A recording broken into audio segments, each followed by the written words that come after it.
ना बेलिबार अच्छी ना छाणीबार अच्छी गोटेरु दुईटा खाइले भी तथापि भी मन भरबनी।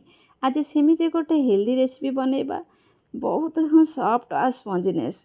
चलतु से आम नहीं किसी अटा स्वाद हिसाब से पकईदेबा लुण पकईदेबा आहरी भल टेस्ट आसवाई पकईदेबा चीनी गोटे चामच।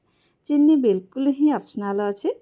तापर आम पकईदेबा किसी फ्रेश दही पकई देकी भल रूपे आम दही आ अटा को भल रूपे मिसई सारापर पकईदे आम इनो इनो जगह आपण मैंने बेकिंग सोडा भी यूज करें।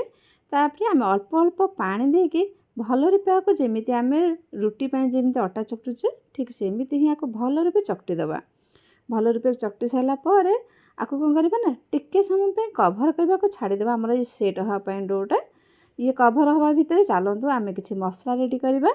मसला पे अल्प टिके तेल पकईदेबा तापर जीरा काटिकी रखिदेवा किसी पियाज आ कंचा लंका पकईकी भल रूपे आपको भाजी सारापर किसी सीझा आलू पकईदेबा पकई देकी आम पियाज आ आलू को भल रूपे टिके कषिदेबा।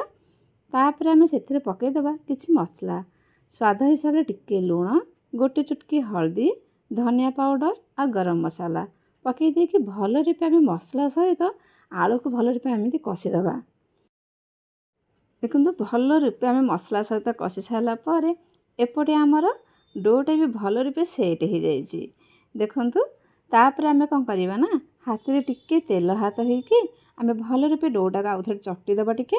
तापर आम जमी अल्प अल्प गुला आणिकी आम जो मसला रेडी करथिले ताकू भितर रखिकी आम स्टफिंग करवा। देखु ठीक एमती ही करवा आपको तैयारी कलापर ना बहुत ही टेस्ट आसी थाए। तापर आपको कौन करवा ना आपको बेसी मोटा कि बेसी पतला ही करवानी देखिकी आपण मैंने करेंगे आहरी भल टेस्ट आसापी सुंदर आसापी ऊपर टिके धनिया पत्र एमती पकईदेबा आम जो कला जीरा रखी ताकू पकईदेबा आपको बेसी मोटा करें। तापर आपको चलतु आम सेकिबा आम जेहेतु हेल्दी रेसिपी करुचे आम से बहुत ही कम तेल यूज करवा। तापर आपको टिके तेल पकई देकी आम जो रेडी कर रखी आपको रखीदेकी गैस फ्लेम पूरा स्लो रखिकी आपको कभर करके आम करवा नहले ये भीतर कंचा रहिबो। आम पुणी थे आपको कौन करवा ना डबल साइड उल्टेदेबा उल्टी उल्टी पूरा ब्राउन है पर्यंत गैस फ्लेम पूरा स्लो करके ही करेंगे। देखु केते सुंदर देखा जाउची आ पिला करके देले ना सतरे आपण मानक एते ही टेस्ट लगे आप विश्वास भी करें। आगे कौन सी होटेल पिज्जा कि बर्गर भी फेल मारिजिब आ बहुत गोटे हेल्दी रेसिपी भी रेडी हो गला अटारे तैयारी आज गोटे हेल्दी रेसिपी। आशा करुच्छे आपण मानक निहाती भी भल लगी आपण मैंने यहाँ कौन सी सॉस कि चटनी सहित भी खाईपारे। जदि आज रेसिपीटी भल लगुए ताले निहाती गोटे लाइक सब्सक्राइब करदेवे।